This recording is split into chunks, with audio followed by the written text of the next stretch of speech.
بسم اللہ الرحمن الرحیم۔ ٹی بی یعنی تپ دق کا علاج، وہ بھی طب نبوی میں۔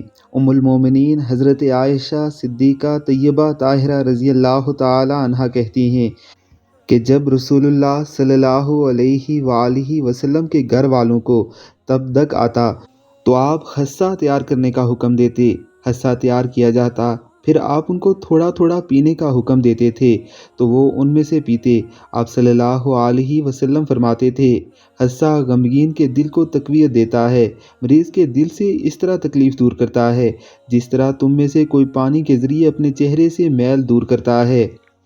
یاد رکھیے کہ خسہ سے مراد جو کے آٹے کا شہد یا دودھ کے ساتھ حریرہ بنا کر کھانا ہے۔ آج کل جو سے بنی بارلی بہت مشہور غذا ہے جس کو میٹھا اور نمکین دونوں طرح استعمال کیا جاتا ہے، لہٰذا ٹی بی کے مریضوں کو اس غذا کا استعمال ضرور کروائیے۔ انشاءاللہ اس سے بہت فائدہ ہوگا اور سنت پر عمل کا ثواب بھی ملے گا۔